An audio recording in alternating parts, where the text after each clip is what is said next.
Assalamualaikum warahmatullahi wabarakatuh. Alhamdulillahi wa kafa wassalatu wassalamu ala Muhammadinil Mustafa wa ala alihi wa sahbihi al-sidqi wal wafa, amma ba'du. Para pemirsa yang berbahagia, penggemar Kultum Ramadan Lazisnu Wonokerto Maju. Pada kesempatan ini saya ingin memperkuat tema wakaf untuk memberikan gambaran kepada kita tentang seluk-beluk hukum wakaf yang sudah menjadi denyut nadi kehidupan kita, karena setiap hari kita selalu memanfaatkan tanah wakaf ini, baik itu masjid, musola, madrasah, pesantren, TPQ, madrasah diniyah, dan lain-lain. Ada satu kasus, yaitu wakaf yang mutlak. Seorang wakif, orang yang mewakafkan tanahnya, tapi tidak disebutkan mau dijadikan apa, untuk siapa, digunakan untuk apa. Apakah untuk masjid, apakah untuk musola, apakah untuk pondok pesantren, apakah untuk TPQ, apakah untuk madrasah diniyah, apakah untuk fakir miskin, atau untuk apa. Sehingga dari sini kita paham bahwa wakaf itu ada dua. Ada wakaf yang muayyan, wakaf yang ditentukan. Waqaftu hadza musola, saya wakafkan ini untuk musola. Waqaftu hadza ma'hadan, saya wakafkan tanah ini untuk pesantren. Waqaftu hadza madrasatan, saya wakafkan ini untuk madrasah. Waqaftu hadza masjidan, saya wakafkan ini. Maka jelas, karena si wakif sudah mewakafkan dengan sigat yang muayyan. Yang muayyanah, sigat yang sudah jelas, sudah ditentukan. Ini diwakafkan untuk masjid, untuk musola, untuk pondok pesantren, untuk madrasah diniyah, untuk taman pendidikan Al-Quran, dan lain-lain. Tetapi kalau ada wakif yang dia mewakafkan tanahnya, misalnya mobilnya, misalnya laptopnya, misalnya komputernya, misalnya mejanya, misalnya, ini saya wakafkan. Untuk apa, kepada siapa, tidak dijelaskan. Maka bagaimana hukumnya wakaf yang seperti ini? Menarik apa yang ada dalam kitab Tuhfatul Muhtaj fi Syarhil Minhaj ala madhab Syafi'i, juga di dalam kitab I'anatul Talibin dijelaskan, bismillahirrahmanirrahim, haitsu ajmalal waqifu syartahu, ketika orang yang mewakafkan itu mengglobalkan syaratnya, artinya tidak menentukan ini diwakafkan untuk apa, kepada siapa, digunakan untuk apa. Bagaimana? Uttubi'a fihi al-urfu al-muttaridu fi zamani. Maka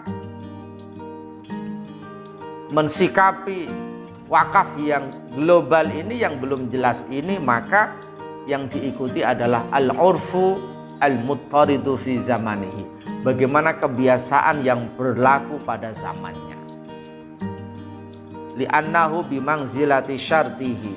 Karena al-urful muttarid, budaya tradisi yang berlaku di masyarakatnya pada zamannya, itu posisinya seperti syartul waqif, seperti syarat, ketentuan, perjanjian yang disampaikan oleh waqif. Satu contoh, misalkan di daerah itu baru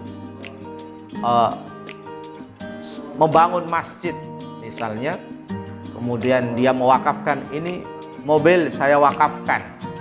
Maka kalau kita melihat al-urful muttarid fi zamanihi, maka berarti mobil itu diwakafkan untuk masjid.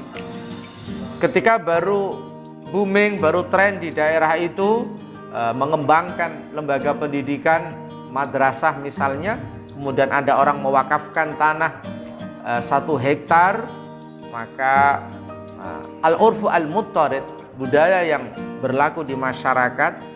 Pada saat itu madrasah menjadi kebanggaan masyarakat dengan prestasi anak didiknya yang luar biasa, membanggakan masyarakat itu. Maka wakaf tanah 1 hektar ini kemudian diberikan kepada madrasah.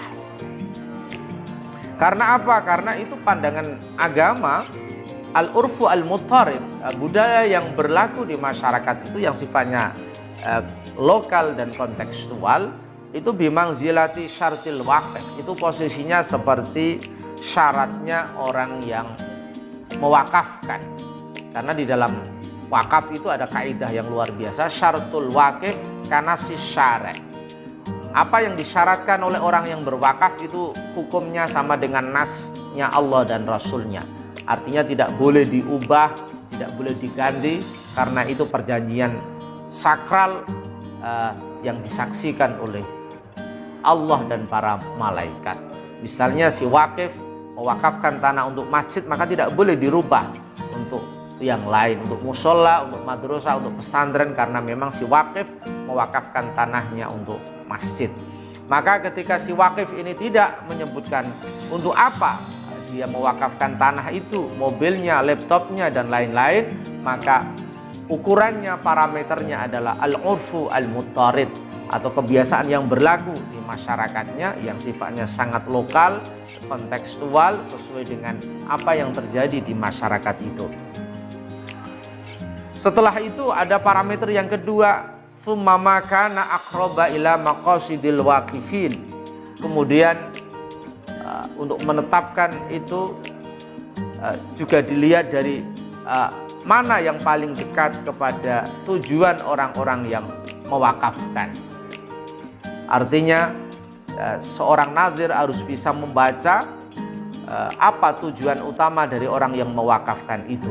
Tetapi parameter yang pertama adalah al-urfu al-muttarid, kebiasaan yang berlaku di masyarakat itu. Dan saya kira al-urfu al-muttarid itulah yang paling dekat dengan maqasidul waqifin, tujuan orang yang berwakaf, yang intinya adalah untuk mengembangkan dan memajukan agama yang tercinta ini, meningkatkan religiusitas masyarakat dan menumbuhkan budaya-budaya yang positif di tengah-tengah masyarakat.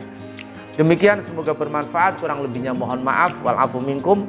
Wallahul muwaffiq ila aqwamit thoriq. Assalamualaikum warahmatullahi wabarakatuh.